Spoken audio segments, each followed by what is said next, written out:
Copenhagen. A city of calm. A city of order. But tonight, eruption. Princess Leonor, the future Queen of Spain.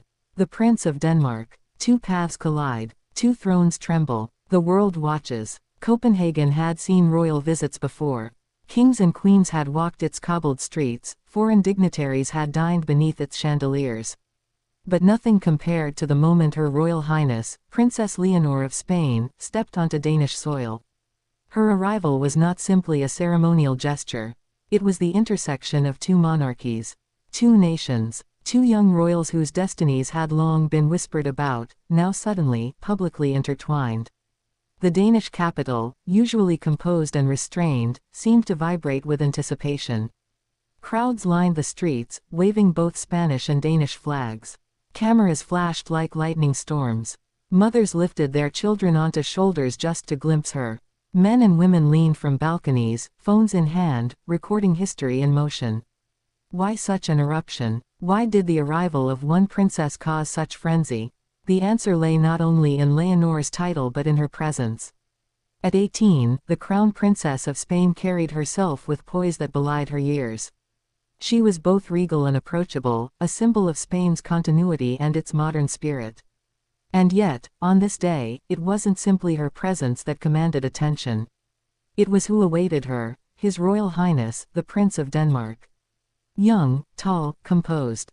A prince raised with the weight of duty, yet known for his warmth among his people. For years, royal watchers had speculated about the two. Were they simply counterparts across nations? Or was there a deeper bond, one destined to reshape the royal landscape of Europe? As Leonor descended the steps of her royal aircraft, the cheers swelled.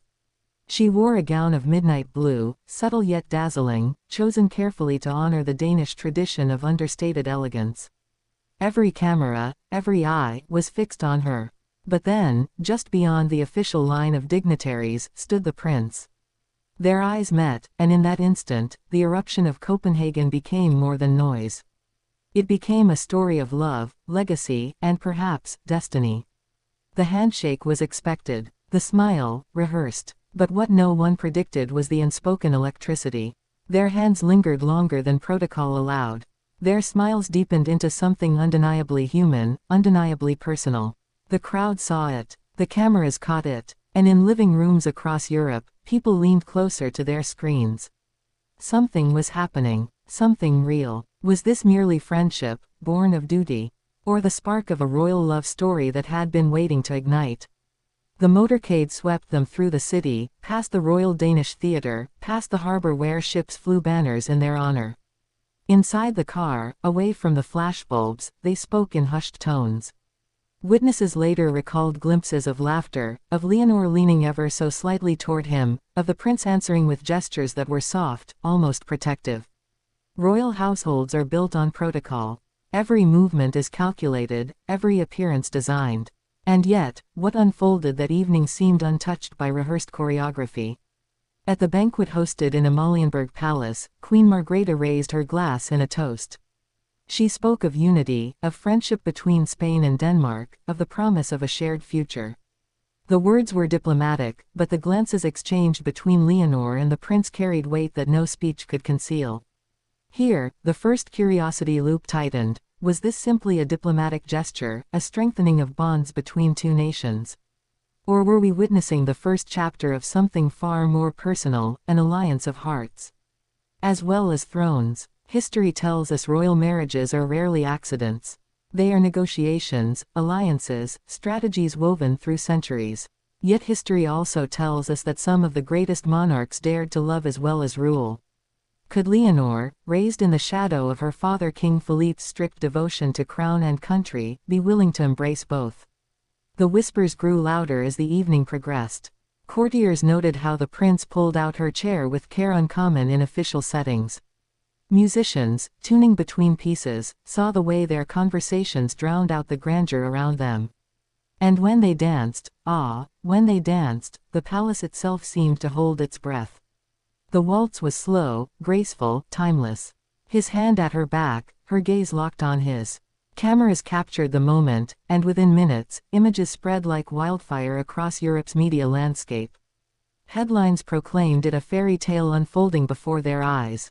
But beneath the romance, questions pulsed like steady drums. What did this mean for Spain? For Denmark? For the delicate balance of royal expectations? Leonor had always been portrayed as the dutiful daughter. Reserved, diligent, preparing quietly for her role as Spain's future monarch. Yet here, in Copenhagen, she seemed freer, lighter. The prince, known for his calm restraint, appeared equally transformed, his composure melting into warmth whenever she stood beside him. But every royal story carries shadows. Behind the laughter, behind the sparkle of chandeliers, lay the tensions of dynasties. Would Spain approve of such a bond? Would Denmark? Would two crowns willingly entwine, or would politics and history rise like walls between them? In Spain, voices of caution echoed. Advisors murmured about duty, about the danger of personal desire overtaking national obligation. In Denmark, traditionalists wondered if foreign influence might complicate the line of succession. And in the silence of the night, as the palace corridors emptied, Leonor herself must have wondered, could she balance love and duty? Could she be both woman and queen? The next morning, Copenhagen awoke not to quiet streets but to headlines that thundered across continents. Princess Leonor and the Prince of Denmark, a royal bond. Analysts debated the implications. Was this a budding romance? A future alliance? Or simply youthful chemistry magnified by the glare of cameras? The more questions arose, the deeper the curiosity pulled. For every photograph analyzed, for every gesture dissected, one truth remained: something had changed. The eruption of Copenhagen was not merely noise. It was the beginning of a narrative that would not easily fade. Over the following days, Leonor visited schools, charities, and historical landmarks.